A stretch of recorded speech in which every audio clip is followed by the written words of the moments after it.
Hello, everyone, and welcome to Know Your Shit podcast, where our knowledge and pride in what we do drives us to be excellent. My name is Josh Cadillac, and once again, I'll be in the driver's seat for today's show as we learn how to stop chasing paychecks and start closing customers for life. And we do that by interviewing some of the most interesting, some of the most successful people anywhere in business to see how they achieve their success. And we have a great show for you today because we have a great guest, and Mr. Paul Morton. Paul, thanks so much for being with us.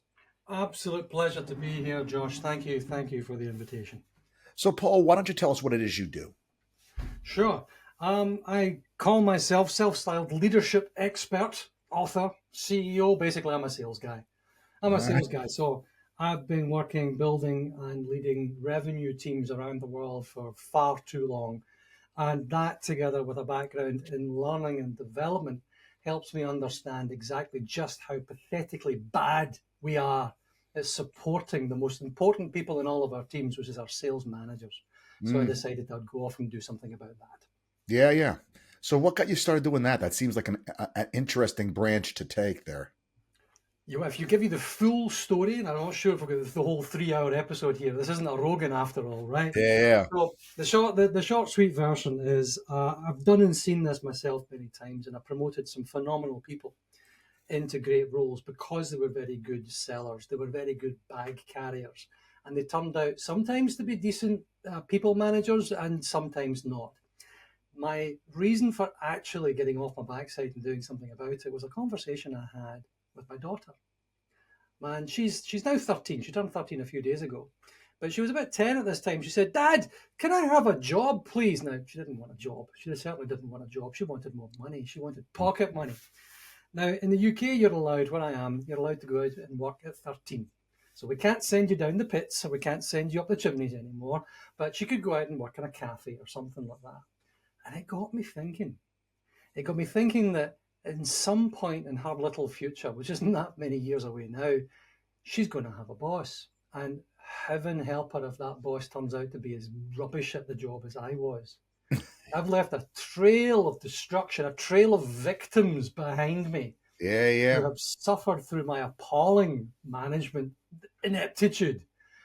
And I thought, what can I actually do to try and prevent her and my son, who's a few years younger, meeting somebody like me, the least experienced person in the company, who gets the newest people in the company to manage? Yeah. So I tried to work something out, and I came up with a Practical Leadership Academy. Love it. So what do you like best about doing this? The absolute diversity of organizations that you work with, and yet the homogeneity of people and their problems.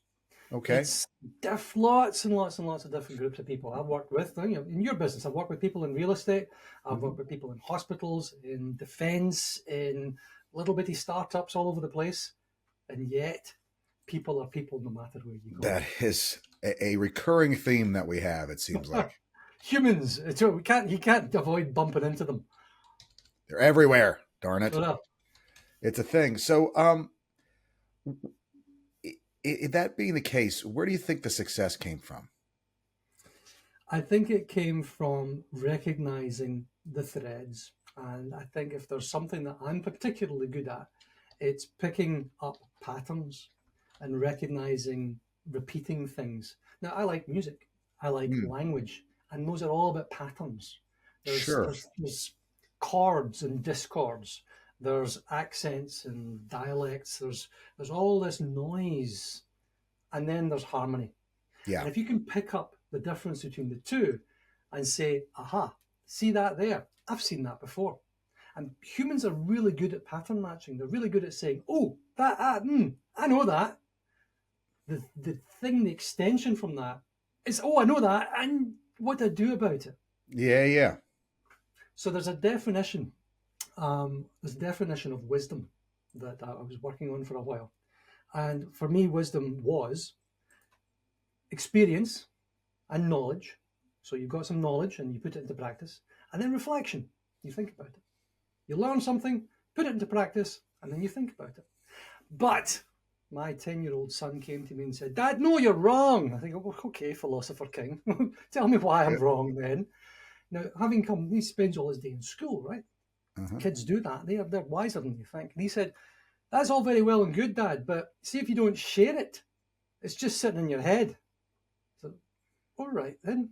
So, knowledge, wisdom, as we now know, is the things that you've learned, that you've tried out and broken or made work, that you've thought about and then shared. Sure. Sure. Because if it doesn't exist in the real world, what good is it? Yeah. That's it. So, Academic ivory tower nonsense. yeah, ivory tower nonsense. Yeah. Yeah. So, what do you think in looking at this in your makeup makes you good at this? I think again it comes down to the patterns and the people, and it's a degree of volume control. It's not quite turn it up to 11. Spinal tap type, but I think it's maybe volume control is the wrong word. Tuning it in. If anybody can still remember what radio was like out there, you tune in the frequency and you pick it. You get the frequency of the other person that you're dealing with, or the organization, or the team that you're dealing with, and being able to connect to them and reflect back at them their energy and their patterns in a way that they understand. And that's something that I've worked to be quite good at. It's a bit like singing in a choir. So I don't know if you've ever had the joy of singing together with other people, right? No. People have the joy of not hearing me sing usually. There you go. That's fine. It's it's a bit like this. I've always said I've got a face for radio, so the podcasts are just fine. So it's a bit like but singing in a choir is you can't be too loud because then you drown out everybody else. You can't be too quiet because then nobody can hear you. You have to fit in, but fit in a way that fits the patterns that are going on around you and matches the energy of the people around you. So in terms of understanding what's going on in a team, in a sales team, for example, that I deal with a lot, it's you can't come in and overwhelm them. You can't come in and be a little timid mouse. It's just hitting that tuning directly in the button. Right. That sweet median, that band in which peak performance occurs. What do you think makes you so passionate about it, Paul? I like people. I enjoy very much seeing change. And frankly, it's one of the biggest problems I have is working in my own company is I don't really get to see mass programs over a lot of time. I would typically come in and take an intervention over a case of a few months, over the course of a few months, rather than see something from the beginning of a project all the way to 18, 24 months it takes to actually make some sort of organizational transformation come real.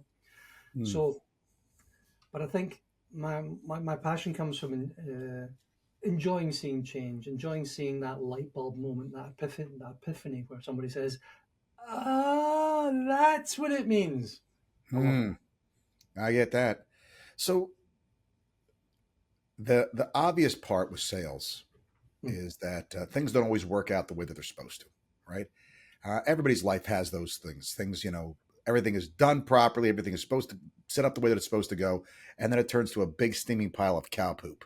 Yeah. So what do you do when that happens to you? How do you manage unmet expectations? How do you manage yourself when life tries to kick you in the mommy daddy button? It's not how many times you get beaten down, but how many times you get back up, right? Right. Yeah, that's the thing. Resilience. Yeah.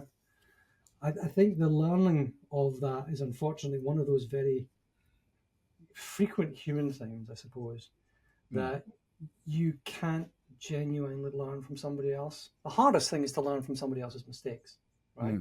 We think, you see there's all these courses and things out there as well, but you try and learn from other people's success, and good stories are great ways of communicating ideas and ways you can work and do things differently.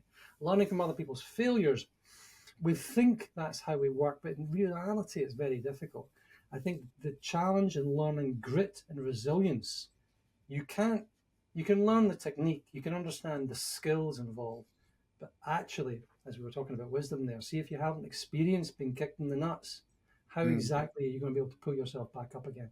How are you going to know how to do that?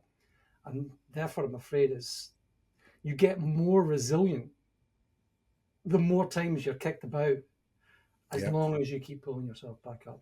And I think the pulling yourself back up requires an internal capability, an internal desire and a drive, but also support. You have to be supported by friends, family, wife, whoever, Surround yourself with the right people. Yeah. or faith. Yeah, faith comes a long way as well. Yeah, no, absolutely. That's knowing that we're part of something bigger. It's a Yeah. huge part of this. Um, what would you tool? What's a tool you'd suggest to help our listeners? I know that obviously you've written a book. It's full of tools, full of ideas, full of the things that you found. What's something that you could take out of there and maybe suggest to our listeners? Oh, I'll give you my one favorite thing. It That's is what I was hoping for. I'm not going to lie, Paul. I was hoping for your favorite. Go my ahead. favorite thing. Well, no, I'll get this one. It's a bit crap. I'll share that with me because I really don't. No, my favorite thing is the thing that everybody doesn't like doing and does really badly, but is underestimated hugely, which is your one-to-one. Do you know if you've got somebody who works for you and you have the opportunity to have a one-to-one with them, or you've got a boss and you have this one-to-one, and it's nonsense. It's a wandering waste of time. Well, stop that. Dead easy. Fix it really, really quickly, right? CUFCP. Check in with them and find out how are they as a human being. Have an update. What's going on with your projects today? Where are you? Hold people accountable. Are you on track with this? If not, what do you need to be on track? Not why are you not on track, but what do you need to be on track?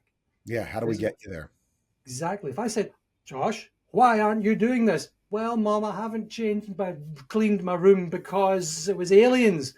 You start being accused of things. So you Right. update with somebody. Are you on track with project? No, I'm not. What do you need? I need this. There you go then. So check in, update, feedback. Josh, last time I saw you do thing, that was the behavior I saw.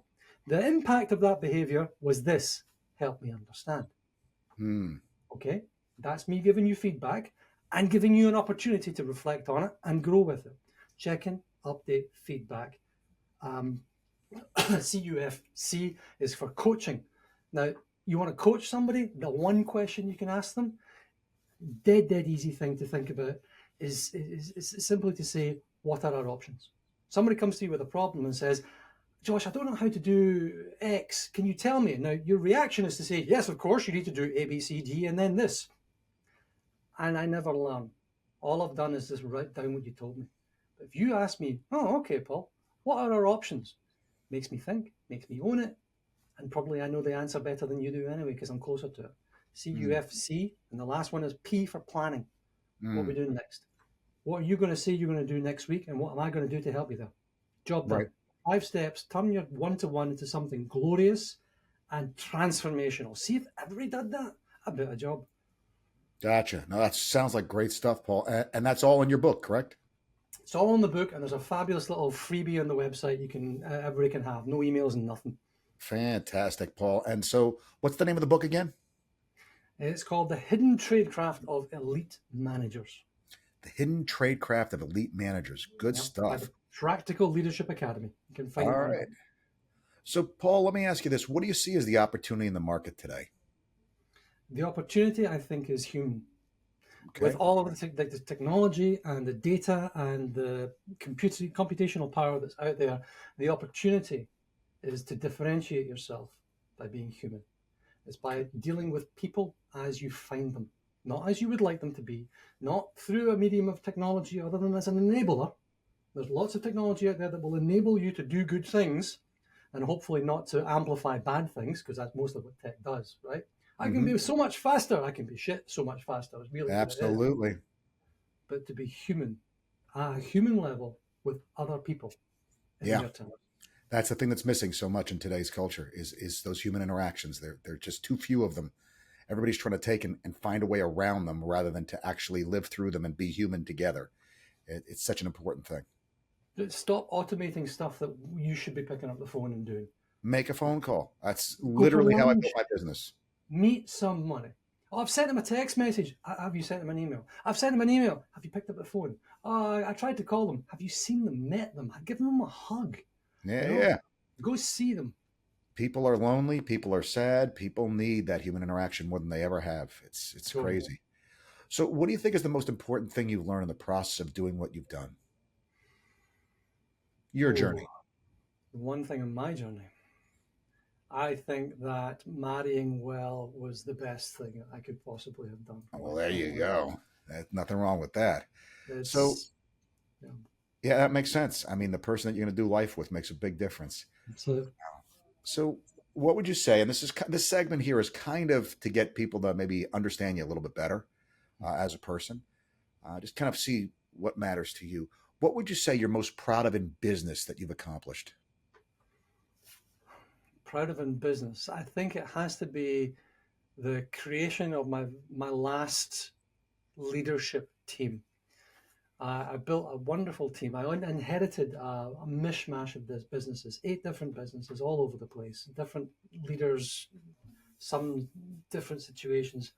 And I promoted or hired 7 out of 8 of them. And there was a day when we were in a meeting room and I got called out to be yelled at by some client on the phone, and I could watch the glass room. And these guys were getting down to business, doing some planning, and I wasn't in the room, and they got on with it, and I wasn't there. I ended the call with a client, and I just sat and I watched them, and my jaw just dropped at how well they were working together, how little they actually needed me, the boss, there to be in the room.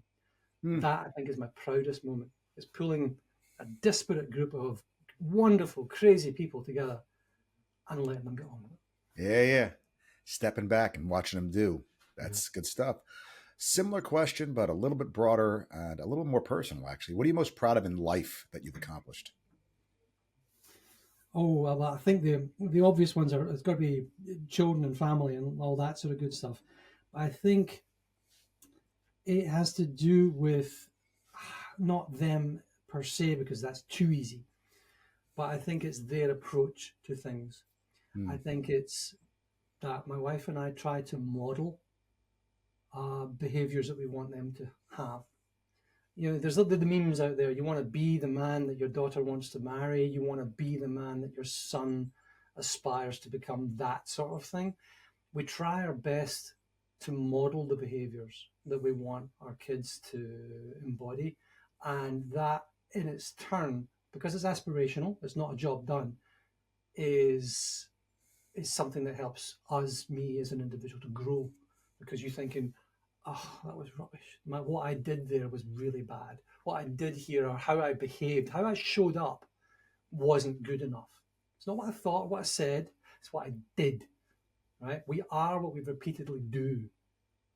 And I think in life it is, you can't help but show up, because the alternative isn't. It's like having a birthday, your 50th. I just turned 50 a while ago. And my mum said, well, the alternative is doesn't bear thinking of. Showing up and intentionally trying to strive to do better. Hmm.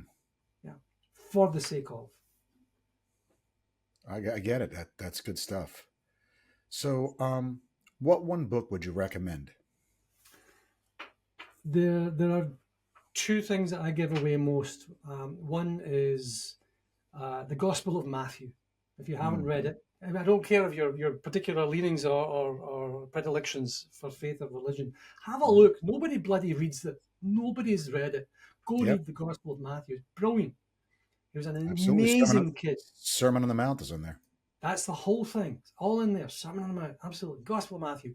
And from a business point of view, I would say How to Win Friends and Influence People. Dale Carnegie from 1936. And it's still in print. Yep. Anything that's still in print 50 years on, well, more than that, nearly 100 years on, it's worth the while. Hands down, Paul, the most cited book on this podcast is that book. It is that and Think and Grow Rich. Those are probably the 2 that I get told the most frequently. Yeah. All right, favorite movie of all time, Paul. Oh, Godfather. Ah, good call. Godfather. Can't beat it. Hey, can't. It's such a good No. movie. Marlon I'm Brando gonna at his make best. them an offer they can't refuse. Absolutely. Look what they did to my boy. Ah, Oh, great scene. oh God, you got me going now. That scene is Marlon Brando. I think the best acting I've ever seen. With so few words and Uh-huh. just the facial expressions, crazy. All right, famous person in history you'd want to meet if you could. Famous person in history. Hmm. Probably Bonnie Prince Charlie.